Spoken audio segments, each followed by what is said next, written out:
안녕하세요, 털보이사입니다. 오늘 영상에서는 듀피트렌 병에 대해서 말씀드릴 건데요.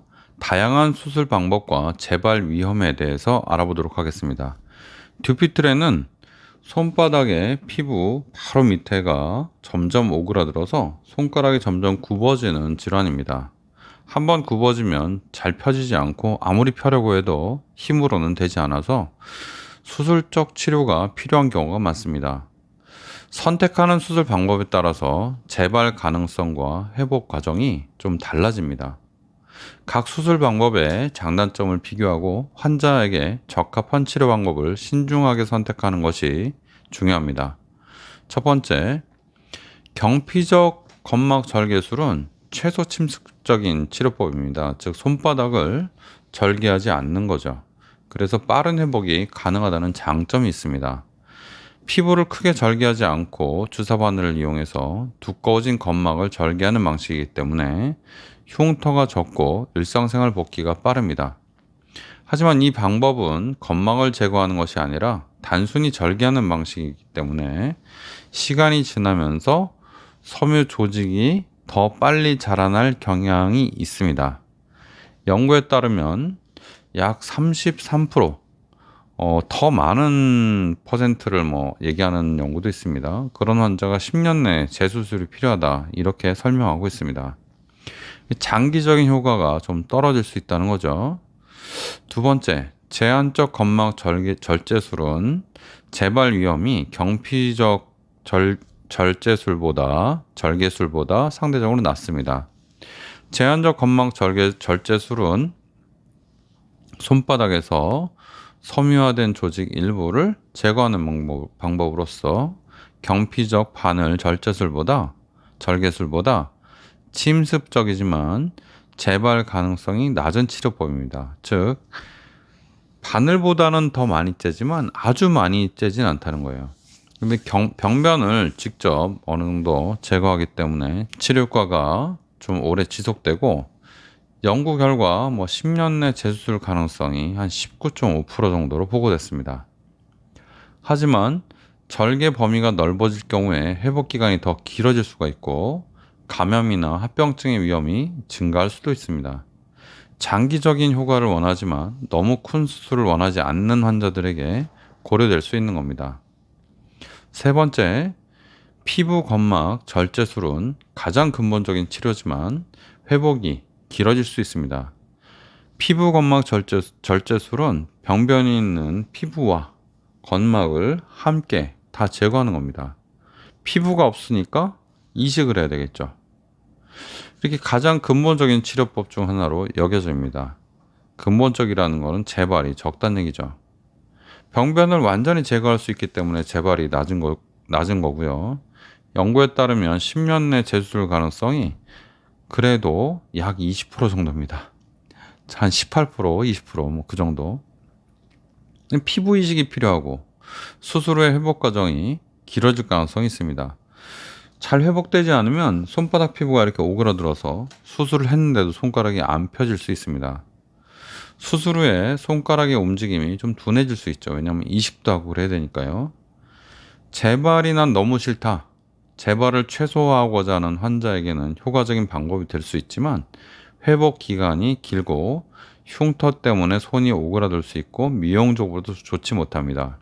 그러면 아니, 이렇게 험하게 피부를 다 절개해내고 이식까지 하고 이 정도로 해야 되나 생각할 수 있죠. 그 정도로 해야 될 정도의 이유가 있습니다. 무슨 말이냐면, 듀피트렌 병에서 손가락을 이렇게 잡고 있는 이 건막을 절제해내면 손 안쪽을 다 헤집어야 되거든요. 그러면 거기에 신경과 혈관 같은 것들이 노출이 될 수밖에 없고, 신경과 혈관 쪽이 이제 상처가 아물면서 주변 상처와 늘어붙습니다. 늘어붙는 것 때문에 재수술이 어려워요. 재수술이 무슨 문제가 있냐면, 일단 수술 성공률이 형편없이 떨어지고, 즉 수술해도 손가락이 계속 이렇게 굽어 있을 가능성이 있고, 수술할 때 손가락을 절단해야 되는 경우가 한 10%나 됩니다. 처음 수술에는 그런 확률이 거의 없어요. 왜냐하면 정상적인 구조에서는 이렇게 신경과 혈관을 직접 다 분리해서 안전하게 보고 건막만 절개하기 때문에 그렇습니다. 그런데 재수술에는 이렇게 위험합니다. 그렇기 때문에 듀피트렌병이 어차피 재발을 잘 한다고 했을 때 재수술을 가급적이면은 결과가 안 좋기 때문에 재수술을 피하려는 목적으로 처음 수술을 할 때 차라리 이렇게 하면 어떻겠냐, 좀 더 많이 드러내면 재발이 적지 않겠냐 하는 건데, 지금 여러분 퍼센트 보셨다시피 아무리 다 드러내도 무려 재발이 거의 20% 가까이 되죠. 연구에 따라서는요, 아무리 다 드러내도 재발이 20%가 넘는다고 합니다. 그 재발이 많은 또 수술법, 경피적 바늘절제술 같은 경우는 재발이 60%까지 된다, 그렇게 얘기하기도 해요. 경향 자체를 보시면 되고, 이게 몇 퍼센트냐는 그렇게 썩 중요하지 않습니다. 왜냐하면 그 연도수하고 그런 거랑 관련이 있기 때문에 그래요. 최근에 하키나이프를 이용한 경피적 시술이 제가 하고 있는 방법입니다. 바늘로 이렇게 해봤는데, 바늘은 건막을 절개하는데 잘 안 돼요. 어느 정도는 절개할 수 있습니다. 80%는 절개하기가 쉬운데 100% 절개하는 거는 굉장히 어려워요. 그런데 제가 하키나이프로 해보니까 하키나이프는 거의 99% 절개할 수 있습니다. 99%이 건막을 끊을 수 있다는 거죠. 그래서 치료 효과가 더 뛰어나고, 건막을 많이 끊어주니까 재발이 적다고 봅니다. 그리고 피부 절개가 없으니까 조직 손상이 적고 출혈이 별로 없고 회복 속도 빠르고 일에 빨리 복귀할 수 있죠. 대개 보면은 한 일주일이면은 손 쓰는데 뭐 거의 불편함이 없어 하시고, 한 2주 지나면은 상처도 거의 다 아물어서 특별히 불편함이 없다, 이렇게 말을 합니다. 기존에 바늘 절개술을 하는 분들도 있는데 바늘 절개술보다 재발률이 낮을 가능성이 높죠. 장기적인 치료 효과가 기대됩니다. 향후에 조금 더 통계를 잡아봐야 되겠지만, 제가 말하는 하키나이프에 관한 겁니다. 바늘 절개술은 통계가 나와 있고요. 하키나이프는 통계 낼 정도까지 그렇게 많은 수를 하진 않아서 뭐라고 말씀드릴 수는 없지만, 기존에 통계가 나와 있는 바늘 절개술보다는 더 경과가 좋을 거로 예상이 된다, 이렇게 생각하시면 되겠습니다. 좀 대략적인 걸로 봤을 때요, 바늘 절개술과 완전 절제술이 그렇게 재발률이 큰 차이가 안 날 수도 있습니다. 뭐 10년에 30%나 10년에 20%나 그게 그거 아닙니까? 그러니까 바늘 절개술은 장점이 이 두꺼워진 건막을 절개했는데 드러내는 건 아니죠. 그런데 건막이 또 이렇게 오그라들면 또 잘라주면 되죠. 그런 장점이 있습니다. 그래서 오히려 바늘 절개술을 또 했을 때 오히려 경과가 좋지 않나, 그렇게 생각합니다. 5번째, 수술 후 관리는 필요하지만 재발을 확실히 막을 수는 없습니다. 수술 후에 손 운동과 재활 치료가 도움이 된다고 하는 강의들, 정보가 굉장히 많은데 이것만으로는 재발을 완전히 방지할 수 없습니다. 듀피트레는 이렇게 생기니까 예방하자 라는 말이 있는데 원인을 잘 모르죠. 유전적인 게 제일 큽니다. 근데 개인의 어떤 잘못이 아니라고 봐요, 저는.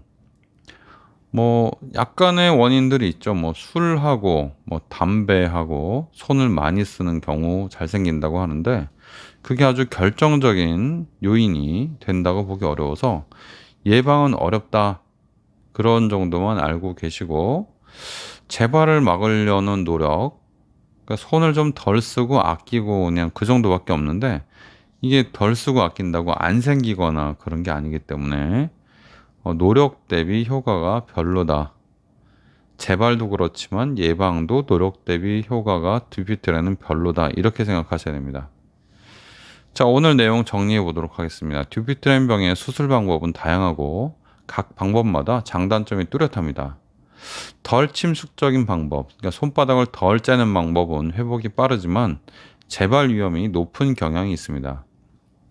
손을 많이 드러내면 드러낼수록 많이 절개해서 그 건막과 관련된 조직을 다 드러낼수록 재발 위험이 낮지만 회복이 오래 걸리고 손에 문제가 생길 수 있습니다. 상처 문제 같은 거. 최근에는 그 바늘로 하는 절개술, 톡톡톡톡 끊어줘서 손을 이렇게 펴주는 바늘 절개술이 상당히 또 많이 연구되고 있는데, 저는 바늘 절개술을 해보니까 단점과 문제점이 있다고 판단을 해서 하키나이프로 하고 있습니다. 전 세계에서 하키나이프를 이용해서 이 듀피트렌 병을 치료하고 있는 사람은 아마 저 한 명일 것 같은데, 그래서 이 기술을 더 발전시키려고 하고 있습니다. 그럼 지금 상태가 그 할만한 상태냐? 예, 지금 상태 아주 괜찮고요. 제 생각에는, 물론 뭐 오늘 강의하는 거 다 제 생각이지만, 이 점막을 절개할 때 하키나이프로 하는 것만큼 완전히 절개해주고 더 안전하고 재수술 시에도 또 할 수 있는 그런 시술이 잘 없다고 봅니다. 그 말은 하키나이프 듀피트렌 시술이 지금 현재 가장 좋은 시술이라고 생각을 합니다. 여러 가지 다른 의견이 있을 수 있죠. 왜냐하면 하키나이프를 실제 써본 분이 별로 없잖아요. 하키나이프를 저는 매일매일 씁니다. 그리고 그 잘 쓰기 위해서 훈련도 많이 했죠.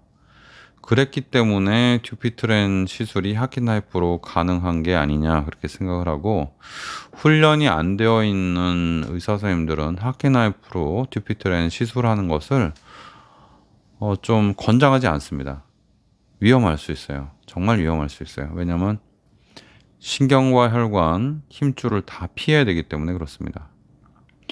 오늘은 듀피트렌 병의 수술 방법에 대해서 알아봤는데, 많이 절개할수록 더 재발은 안 되지만 많이 절개할수록 회복이 늦고 합병증이 많을 수 있어서 합병증을 줄이고 일상 회복을 빨리 하기 위해서 바늘로 이 두꺼워진 밧줄 같은 건막을 절개해주는 방법이 있었는데, 완전하지 못하고 재발이 많아서 하키나이프 시술로 이 건막을 절개를 해줬더니 결과가 너무 좋고 재발도 적을 것 같은 그런 생각이 들고, 지금까지는 경과가 너무 좋습니다. 몇 년 전에 하신 분들도 있는데 그분들 아직 재발 안 했습니다.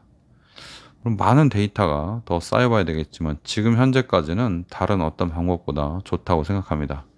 감사합니다. 오늘은 듀피트렌 병에 대해서 말씀드려봤습니다. 듀피트렌 병을 하키나이프로 시술하고 있는 털보 의사입니다.